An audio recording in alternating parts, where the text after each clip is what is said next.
What is up, family? We have another Patreon request, and I believe we got some Astrono Geek on our hands tonight.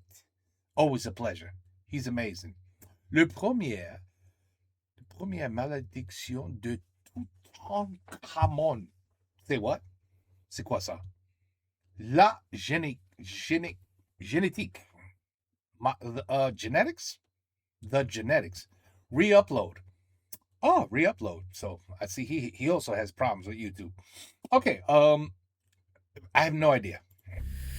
4 novembre 1922.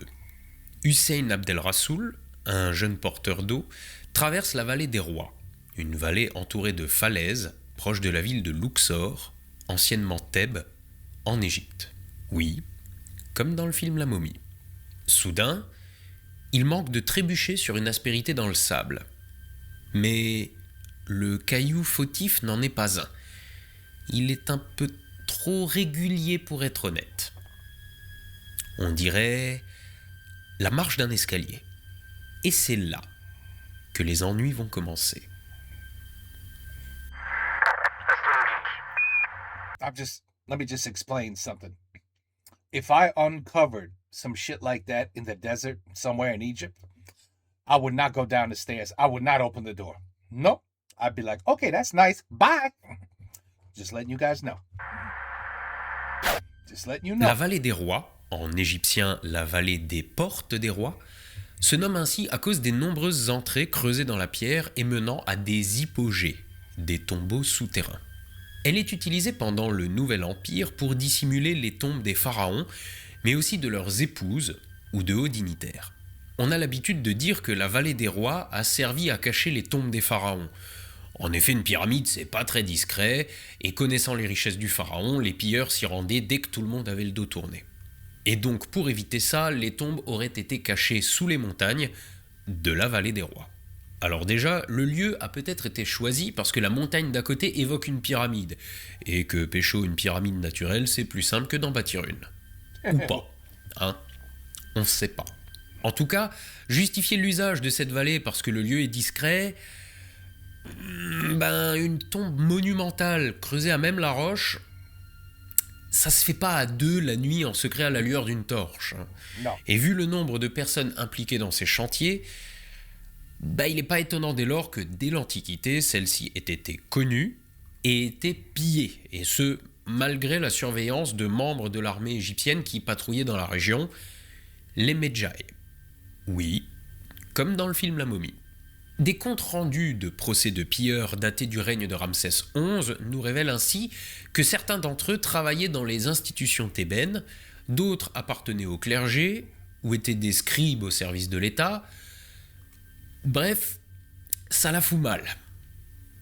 Et les peines prononcées contre eux vont de la bastonnade, qui consiste à se faire péter la gueule à coups de gourdin, jusqu'à l'empalement, qui consiste à vous asseoir sur un pieu et attendre qu'il vous ressorte par la bouche, en passant par la mutilation, qui consiste cette fois à vous couper des bouts. On savait s'amuser à l'époque. Quoi qu'il en soit, la vallée est explorée dès la campagne égyptienne de Napoléon en 1799. Le déchiffrement des hiéroglyphes par Champollion va en accélérer l'exploration et les découvertes s'enchaînent jusqu'en 1907. À cette époque, c'est l'État égyptien qui délivre des permis de fouille et le titulaire à ce moment-là, c'est l'Américain Theodore Monroe Davis. Son équipe découvre plusieurs tombes jusqu'à une ultime sépulture, la KV55, pour King Valley 55, dans laquelle il trouve des objets qu'il identifie comme appartenant à Toutankhamon. Les archéologues de l'époque trouvent régulièrement des objets dans les tombes qu'ils explorent, mais il s'agit la plupart du temps de mobilier qui a été jugé comme de peu de valeur par les pilleurs passés avant eux dès l'Antiquité. Autant dire pas grand-chose.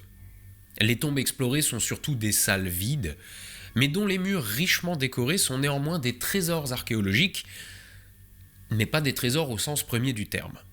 Dans son livre de 1912, Les tombes de Harmabi et Toutankhamon, Davis annonce donc que la vallée des rois est entièrement explorée et qu'on ne peut plus y espérer y trouver d'autres tombes. Après sa mort en 1915, son permis de fouille est racheté par un lord anglais, le comte George Edward Carnarvon. Celui-ci prend à son service l'archéologue Howard Carter Looks like the same et lui guy. confie la tâche de réaliser une recherche systématique de sépultures encore inconnues. Et voilà que le 4 novembre 1922, lors de son passage par la vallée des Rois, le jeune Hussein Abdel Rassoul distingue dans le sable ce qui semble être la première marche d'un escalier. Il avertit l'équipe de Carter et les emmerdements commencent. You got that right. Mais une chose après l'autre. Depuis 1917, Howard Carter est persuadé que Davis n'a pas vraiment trouvé la tombe de Toutankhamon. Uniquement des tombes dont certaines salles ont été utilisées pour la préparation du défunt pharaon, notamment son embaumement. Toutankhamon est un pharaon maudit. Littéralement. Il a été condamné à la damnatio memoriae, peut-être la pire des choses à faire à un mort célèbre. Tout faire pour qu'on l'oublie. Oui, comme dans le film La Momie. Toutankhamon est le fils d'Akhénaton, le pharaon hérétique. 10e pharaon de la 18e dynastie, il veut supprimer le culte des anciens dieux égyptiens, ceux que vous connaissez plus ou moins, pour le remplacer par le culte de l'unique dieu soleil, Aton, dont il tire son nom puisque Pharaon est un dieu incarné. Il apporte aussi avec lui une nouvelle esthétique dans l'art égyptien que l'on appelle l'art armanien. Akhénaton est représenté avec des traits anguleux et pas franchement réalistes comparés aux représentations précédentes. Ce qui ne manque pas de perturber les complots-plots. Surtout ne leur montrez pas un tableau cubiste, ils vont faire une attaque. Ou pire, les représentations stylisées de la grotte de Lascaux. Oui, les mecs avaient déjà du style à l'époque. Bref, pendant son règne d'une vingtaine d'années, il tente d'imposer des réformes aussi bien culturelles que religieuses ou économiques qui vont conduire à une grave crise qui va précipiter la fin de la 18e dynastie. Look at that. C'était un pharaon de gauche, quoi. Je vais tellement avoir des emmerdes pour celle-là. Calmez-vous, C'est une blague. Quoi qu'il en soit, on sait aujourd'hui que pour préserver la pureté du sang royal, Akhénaton, bien que marié à de nombreuses femmes, dont Néfertiti, oui, comme dans le film La Momie, et ayant eu de nombreux enfants, a transmis son pouvoir au fils qu'il a eu avec sa sœur. Well, they do it in Alabama too, so. On ignore son nom, mais on a retrouvé sa momie et les analyses ADN collent. Donc non seulement il était de gauche, mais en plus il était du nord. C'est bon, calme-toi. C'est une blague. Mais son fils, Toutankhamon, monté sur le trône à 9 ans, à la mort de son père, a peut-être le sang pur, mais c'est surtout un taré de consanguin. Ouais, no shit. Non, c'est pas une insulte, c'est factuel. Ouais. La consanguinité de ses parents a provoqué chez Toutankhamon des tares génétiques graves. Les analyses de sa momie ont révélé qu'il avait une malformation de la mandibule, bien trop en arrière, qui lui donnait un air bené avec des dents qui dépassent. Un dérèglement hormonal lui a donné des hanches de femme beaucoup trop larges et peut-être même des seins, ainsi que la maladie de Köhler, affection génétique, oui encore, et qui provoque une nécrose des os du pied qu'il a contractée à son adolescence et qui a ajouté un pied-bot très douloureux à l'ensemble. Au début, on a eu un peu de mal à comprendre pourquoi on a retrouvé plus de 130 cannes dans son tombeau. Wow. Les cannes, c'était courant chez les pharaons, au point qu'elles pouvaient servir de symbole de pouvoir. Mais 130, ça faisait beaucoup quand même. Ouais. Jusqu'à ce que les analyses de la momie répondent à cette question. On a en outre trouvé sur sa dépouille des traces caractéristiques de drépanocytose, maladie toujours génétique, qui provoque une anémie, des problèmes de circulation et un retard du développement de l'enfant. Donc on n'a aucun moyen de le savoir, mais avec un tableau pareil, je parierais donc bien qu'il était aussi au moins un peu débile. Toutankhamon est mort à l'âge de 19 ans. L'hypothèse pendant un temps la plus répandue était qu'il était mort lors d'une course de char, accident qui lui aurait provoqué une fracture ouverte de la jambe qui se serait infectée. Mais à cause de son pied-bot, Toutankhamon ne pouvait tout simplement pas se tenir debout sans aide. Donc l'idée même de monter à bord d'un char était inenvisageable. La réalité, bien moins glorieuse, est probablement que la faiblesse générale de son organisme a été son cercueil, et le paludisme, dont on a trouvé le parasite dans son organisme, le clou qui l'a scellé. Toutankhamon avait une sœur, Ankhénamon. Oui, comme dans la momie. Et comme si être gravement handicapé parce que ta mère est aussi ta tante ne suffisait pas, Toutankhamon s'est dit que le meilleur moyen de continuer à préserver la pureté de sa lignée était... Et putain, si vous pensiez que c'était sale, attendez, le meilleur arrive. Ankhénamon est la fille d'Akhenaton, qui a épousé son propre père, et de qui elle aura une fille. T'imagines, ton père est aussi ton grand-père. À la mort de son père, qui est aussi son mari, selon la coutume des pharaons de la 18e dynastie, elle épouse son successeur. Donc son frère. Attendez, je résume pour que ce soit bien clair pour tout le monde. Akhenaton, pharaon réformateur, épouse sa sœur, de laquelle il aura une fille, qu'il épouse aussi, et de laquelle il aura encore une fille, qui est donc à la fois sa fille et sa petite-fille. Avec sa sœur, il a encore un fils, qui sera donc son héritier. À sa mort, la fille qu'il a eue avec sa sœur, et qui est aussi sa femme, suit la coutume de la 18e dynastie et épouse son successeur, qui n'est autre que son propre frère. Et donc, maintenant, imaginez. Nous sommes quelque part vers 1320 avant notre ère, à Thèbes. La capitale du plus grand royaume du monde est assommée par la chaleur estivale. Sur les berges du Nil, les Égyptiens vaquent à leurs occupations. Dans le palais royal, qui peine à protéger de la chaleur étouffante, les serviteurs s'affairent autour de la famille du pharaon. Le jeune roi, soudain animé d'une ferveur toute adolescente, se lève péniblement de son trône, saisit sa canne, avance en claudiquant vers sa sœur et lui dit « Et Ankhénamon, ça te dit de voir si je fais un meilleur coup que papa ?» Non, ça c'est pas dans le film La Momie. Alors j'aimerais vous dire que je suis désolé de cette blague, mais je suis obligé d'en rire pour désamorcer le glauque de la situation. But not even one trans joke? There definitely could be a trans joke there too, you know. But je comprends. Dis rien, c'est mieux. N'empêche qu'on est loin de l'image romantique du jeune et beau guerrier qui se distrait avec des courses de chars. À la place, on a un jeune taré débile léger qui tronche sa sœur qui est aussi sa cousine et sa belle-mère. Mais ces conneries, ça va un moment, et la nature finit par dire stop. Toutankhamon a eu 2 avortons avec sa sœur. L'un a fini en fausse couche à 5 mois de grossesse, l'autre à 9. Quand il meurt, au sortir de l'adolescence, il n'a donc pas de descendance, et la 18e dynastie se pète la gueule. My goodness. Eh ouais, baiser sa sœur, ça préserve peut-être la pureté du sang, mais c'est pas un super pari sur le long terme. Ouais. Bref, revenons-en à notre propos de départ. Le dernier représentant d'une lignée de consanguins hérétiques vient de finir dans les bandelettes. Déjà pendant le règne de Toutankhamon, les réformes impopulaires de son impopulaire de père ont commencé à être détricotées. Mais ayant accédé au trône à 9 ans, le jeune pharaon n'a probablement qu'assez peu régné, la majorité des décisions ayant incombé à ses conseillers et tuteurs. Toutankhamon, né d'un pharaon détesté, a donc un règne court et insignifiant. Il est aujourd'hui célèbre grâce à la découverte de sa tombe, mais en fait, dans l'Égypte ancienne, c'est un no-name. D'autant plus, comme je le disais, que ses successeurs, et notamment les Ramsésides, et surtout Ramsès II, ont condamné sa lignée à la damnatio memoriae, c'est-à-dire d'être effacé de l'histoire. Toutes les inscriptions comportant son nom, ou celles de ses parents, ont été burinées ou réécrites. Il fallait effacer le pharaon hérétique et son héritage, c'est-à-dire ses mômes, de l'histoire. Et ça, c'est ce qui va faire de Toutankhamon le pharaon le plus célèbre du XXIe siècle. Et ironiquement, même plus célèbre que Ramsès II.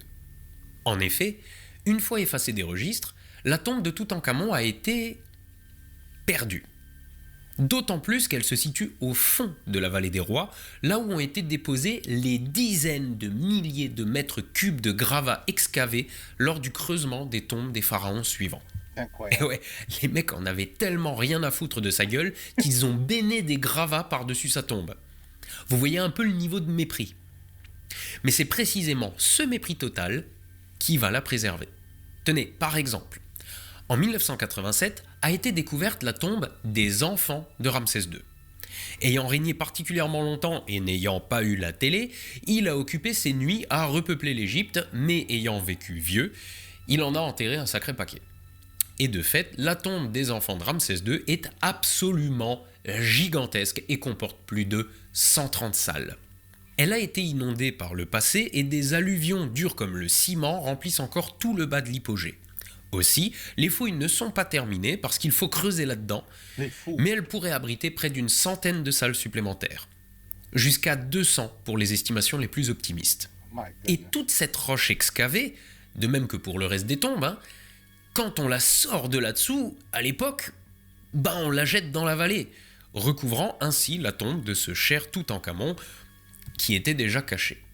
Mais voilà aussi comment on se retrouve avec des tombes fastueuses dont l'emplacement n'est pas vraiment un secret et qui finissent pillées rapidement, mais aussi comment on se retrouve avec la petite tombe d'un petit pharaon, creusée et décorée à la hâte, et dont la condamnation à l'oubli permettra d'en préserver le trésor. Vous avez déjà entendu parler du trésor de Toutankhamon, vous connaissez ce masque funéraire. C'est sûrement l'objet I know that archéologique mask. le plus connu au monde. Mais même si ce masque est fait de plaques d'or frappées, et pas juste décoré à la feuille d'or, et si on a retrouvé plus de 5000 objets dans la tombe du pharaon, rappelez-vous que Toutankhamon, c'est personne. Un petit pharaon de 3e zone n'ayant régné qu'une dizaine d'années et encore. Alors, imaginez la tronche du trésor d'un pharaon comme Ramsès II. Ça devait piquer les yeux. Mais bref, revenons maintenant à ce 4 novembre 1922. À ce moment-là, on sait assez peu de choses sur Toutankhamon. On sait que c'est sous son règne que sont abandonnées les réformes de son paternel, et on suppose qu'il est enterré dans la vallée des rois, parce que, niveau époque et pratique de l'époque, ça colle. Theodore Davis croit avoir trouvé sa sépulture dans la tombe KV55, mais en vrai, les fouilles ont été tellement faites à la va-vite que non seulement il s'est gouré, mais en plus, aujourd'hui, on n'est pas sûr d'à qui a appartenu cette tombe. Dans la KV54, il a trouvé une poignée d'objets portant son nom, dont on pense aujourd'hui qu'ils ont servi lors de ses funérailles avant d'être enfuis ailleurs, et dans la KV58, il trouve un morceau de harnais de char, encore une fois estampillé Toutankhamon, ainsi que du nom de son successeur, Haï II, un demi-frère d'Akhenaton, qui a accédé au trône après Toutankhamon, et qui a donc, selon l'usage, épousé sa veuve, Ankhénamon, qui n'est autre que sa nièce. Le papa, le fiston et finalement le tonton. Eh ben, Il n'y a dis pas à dire, dans la famille, à part le char du cousin, tout le monde lui est passé dessus à celle-là. Mais bon, comme en plus tonton a déjà un âge avancé, il casse sa pipe après seulement 4 ans de règne pour être remplacé par un général qui met définitivement un terme à la période armanienne et à la 18e dynastie. Et donc, en tombant là-dessus, Davis en conclut qu'il a trouvé tout ce qu'il restait à découvrir dans cette vallée, et en conclut donc dans son livre de 1912 « Je ne crains que la vallée des rois n'ait livré tous ses secrets ».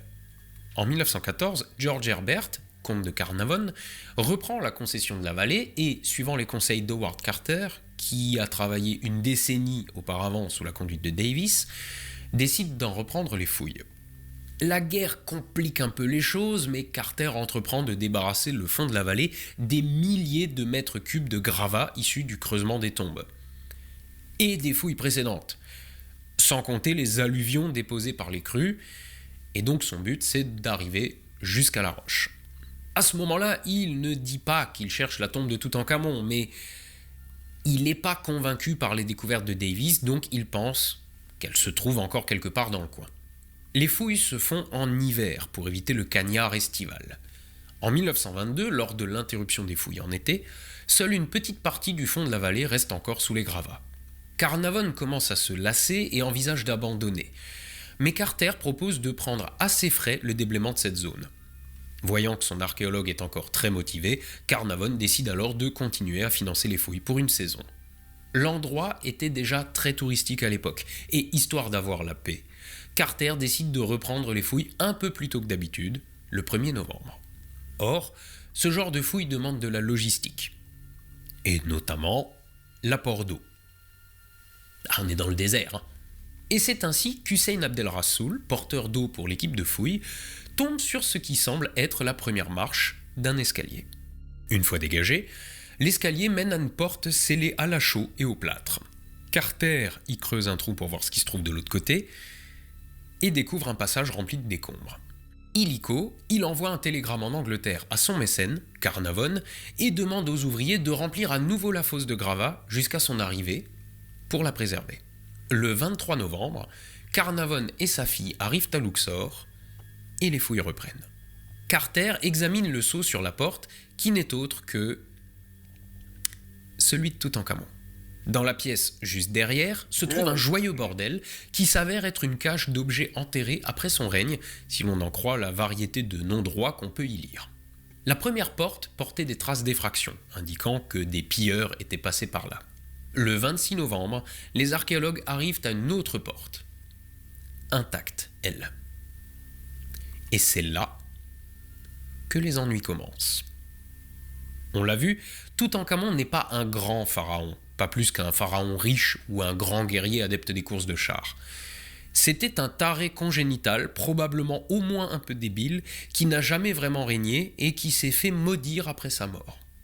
Mais Toutankhamon est aussi connu pour une autre malédiction.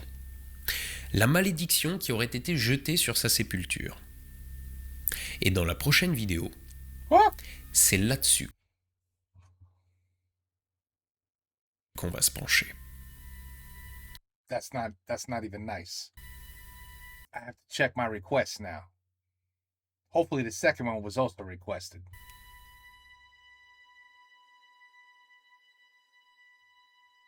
That's messed up.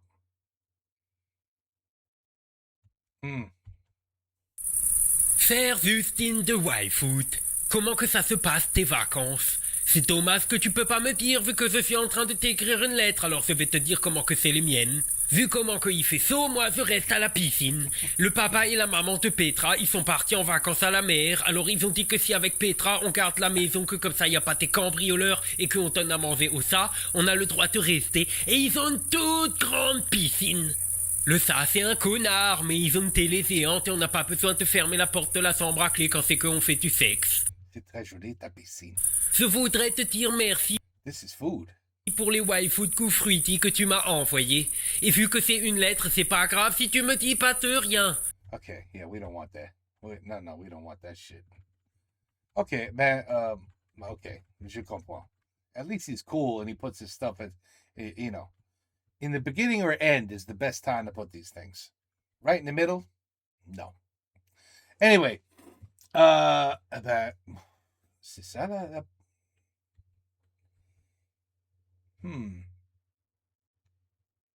Ben oui, that must be the second one, no?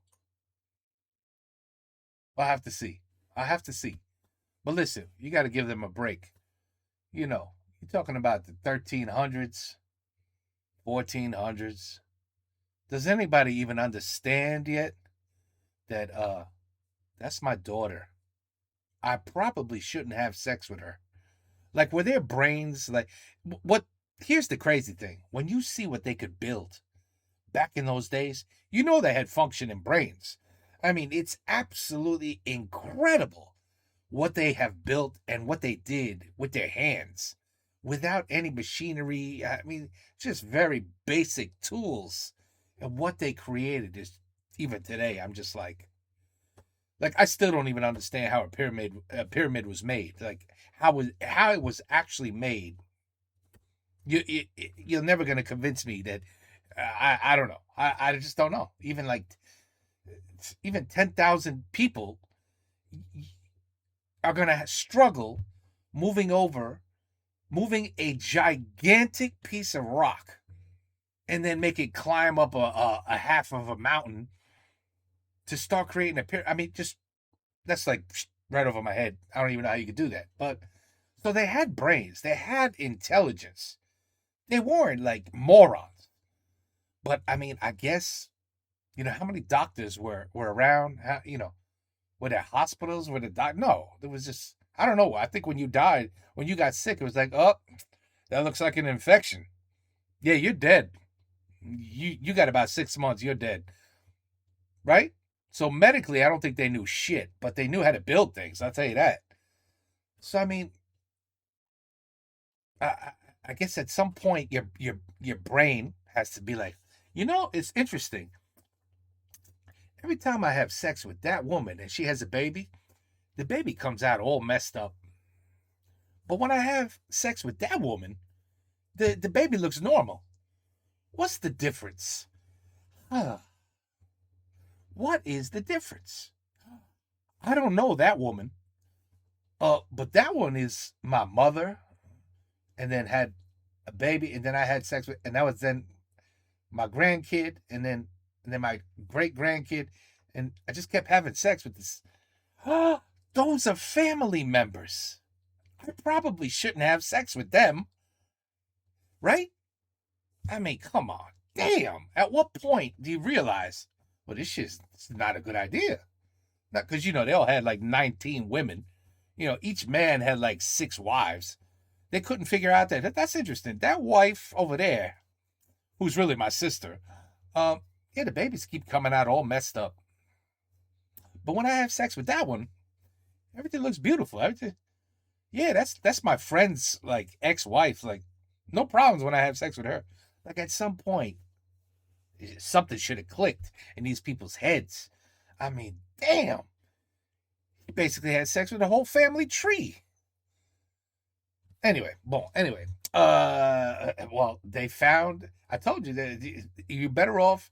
See, the shit was cursed on top of that. Everything's cursed. I would have been like, oh, there's the stairs. That's very nice. Goodbye. Have a nice day. See ya. Wouldn't want to be you. And that's it. Adieu, au revoir, et à la prochaine. You know what I'm saying? Oh la la. Peace on. Anyway, Astronaut Geek, the king of stories. I think him and The Great Review and Feld Up. Those are my 3 favorite speakers, storytellers. You know what I mean?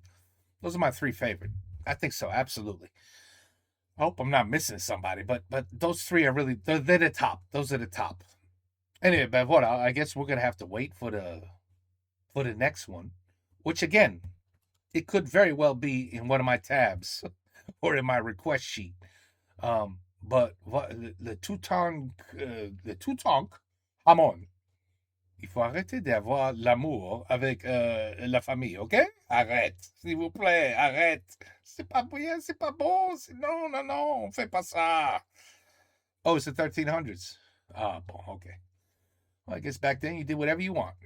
There was no police. There was no. What happened back then? If you like, there was no laws. Well, they made their own laws. It must have been a very interesting time to live in. I'll tell you that much. Yeah, there were probably no laws. It was just like, oh, you did that? I'm gonna kill you. That's it. No, you shouldn't have done that. So we got to kill you now, and that's it. Cut your hands off, your feet off. I don't know. Whatever the punishment was. Yeah, you probably wish, like, shit, I would have rather been arrested and put in jail or something. So I don't know what happened back in those days. 1300s? Yeah, no, never mind. It would not have been interesting at all. I'm good. I don't need to be growing up in that age. That's good. It's okay. It's all good. Although they're very artistic, incredibly artistic, and engineering, unbelievable. Anyway, we will wait until the next one, okay? I'm sure it's going to be around somewhere. Take care. Peace out. À la prochaine.